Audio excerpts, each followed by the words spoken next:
So I'm going to go through lots of different graphs, and we're going to talk about how you find the derivative. So let's say that we start off with a line that is linear. So we're talking about, this case, like a horizontal line, and we're trying to graph the derivative. So you start by figuring out what the slope is at certain places. So this one's kind of not hard, it's just kind of different, but the slope here is 0, the slope there is 0, the slope everywhere is 0, and what you draw is the y values. So like, you're not going to have to make a table, but if this helps you understand it, then do it. Like at 1, the slope is 0. At -1, the slope is 0. At 5, the slope is 0. So what you're graphing are those points, and then you're connecting them. So this purple line here is the derivative. So the y values of what you draw represent the slope. Okay, so here's another line, and this line's not horizontal. So start off by trying to figure out what the slope is at a certain place. So let's find the slope at 2. Well, I realize that it's going from 2 to 2. There's places it's going up 2 and over 2. So the slope is 1. So because this is a line, that means anywhere that the slope is 1, that means the y value everywhere is 1. So if I could draw it correctly, at 1, the green would be the derivative because the slope is always 1. Alright, here's another line. So let's just start off by figuring out what the slope is. The slope there, it's up 1. And I don't like that one very much because it's hard to tell where it was going. I'd rather go to a place that's even. So it looks like it's going up 3 and over 1. And it's going down, so the slope is negative. And so it's -3 would be the slope. That means that the y value is always -3. So we have a horizontal line at -3 because everywhere I pick, the slope would be -3. Alright, let's start with a quadratic. So lines, if you have any kind of line, the derivative will be another line every single time. Now with other equations that are not lines, for example this quadratic, then you're going to get a different kind of equation. Start off by figuring out where the slope should be 0. So the slope should be 0 here, because if I draw the tangent line there, the slope would be 0. Now that's my starting point. I always put a 0 at that place, and then I start thinking about the slope. If I look at the left side of the graph, over here, I can tell that the tangent lines, if I drew any of them on this side, would be negative. So we have a negative here. If I come over here on the right side, the slope would be positive. So whatever I draw, when I draw this derivative, I need it to go through 0, 0, and I need it to be below the x-axis because of the negative, and then above the x-axis. Sorry about that. So we're going to be below the x-axis and then above, so I'm going to draw something that looks sort of like this. Now I'm not going to be picky about how you draw that line. If you drew it a little bit more steep or a little less steep, then I'm going to be okay with that as long as it's going through 0, 0, and as long as it's negative and then positive. The thing that you should know is if that you find the derivative of a quadratic, the derivative is always a line, which makes sense if you look at this one. So here's another quadratic, and again I'm going to start where the slope would be 0. Alright, on the left side I can tell that right in that area I can tell that that would be positive, and then over here I can tell that the slope here would be negative. So whatever I draw needs to be above the x-axis and then below. It's got to go through that point. So there's a line. And again, if you have a quadratic and you draw the derivative will always be negative. It will always be a line. It's negative in this case, positive in the previous case. Alright, here we have a piecewise function. And piecewise functions are different based on what the pieces look like. So basically what you do is you just find the derivative of each piece.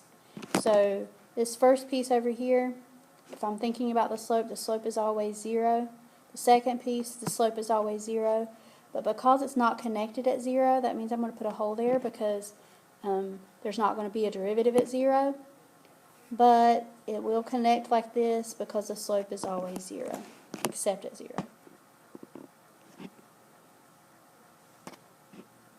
Alright, here's a square root function. Again, I told you I always start where the slope would be 0. In this case, there's not really a place where the slope would be 0. It would be closer to 0 over here. So whatever I draw, I need to get closer to the x-axis over there. The slope is bigger here at the beginning, so you just sort of have to think about the tangent line and think about, you know, what's going on. It starts off really big right here, and then it's not really leveling off, but it's getting closer to 0. So, and the slope is always positive. So whatever I draw, I want the slope to be positive. I want it to be bigger here and smaller here, but I don't want it to go through the x-axis. So I'm going to draw something that's bigger and then smaller. And it's going to take some practice to get the idea of exactly the way that looks. And if you don't have it exactly like that, I'm probably going to give you credit. If you would have had it more of a line shape, I'm still going to give you credit as long as it's not going through the x-axis. Alright, here's another piecewise function. I know that the slope of this part is always 0, and on the ends I'm just going to put a hole. The slope of this other part, well, it's up 1 over 1, so the slope is 1 always. So I just need to draw something at 1, and then at the place where it would change, I would put an open circle. So it looks like that right there would be the graph. The purple and the red together. Okay.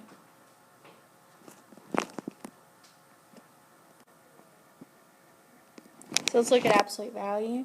If I want to find the derivative of an absolute value, this one's tricky because at 0, there's not a derivative. So whatever I draw, I can't have a point there.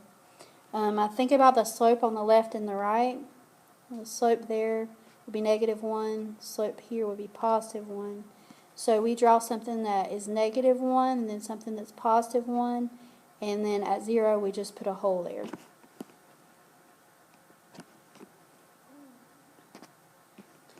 Alright. Rational functions. I realize that on the ends, let's go back, excuse me. I realize that on the ends the slope would be 0, or getting close to 0. Here, the slope is bigger, and I also realize that the slope is positive on both of them. So I'm going to draw something that's close to 0, positive above the x-axis, and getting really big, so it's kind of the same. On the right, it's still going to be positive, really big, and then getting close to 0 there, so it's sort of flipped. A rational function's derivative is still a rational function. Alright, we already did absolute value. Okay, I think I went backwards. I might have did that slide twice. I'm sorry. Alright, so let's look at some other interesting graphs. Again, start off where the zeros would be. That's where the slope would be 0. And on the ends, I just need to sort of think in my mind, they're getting closer to 0 on the ends. Whatever I draw, I need to sort of go closer back to the x-axis. The slope is negative here, the slope is positive here, so I need something that's below the x-axis and then above the x-axis and on the ends close to 0. So close to 0, below the x-axis, go through it, getting bigger, and then close back to the x-axis. So something like that would be the derivative. Alright, here's another one.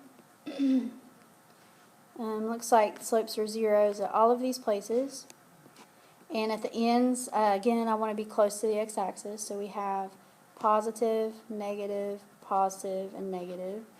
So close to 0, above until I get to -1, and then below, and then above, and then below, and then closer to the x-axis again. So something like that. Alright, almost done. We've got a few more graphs to look at. The slope is 0 there and there. Definitely really close to the x-axis on the ends. We have a negative slope, and then a positive slope, and then a negative slope.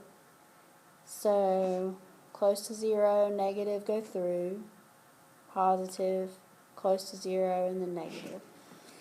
Again, I don't care as much about like how high these are, as long as the shape is correct and above and below the x-axis is correct and close to the x-axis like it should be. Alright, that's the end, and I hope that helped you understand some of the functions.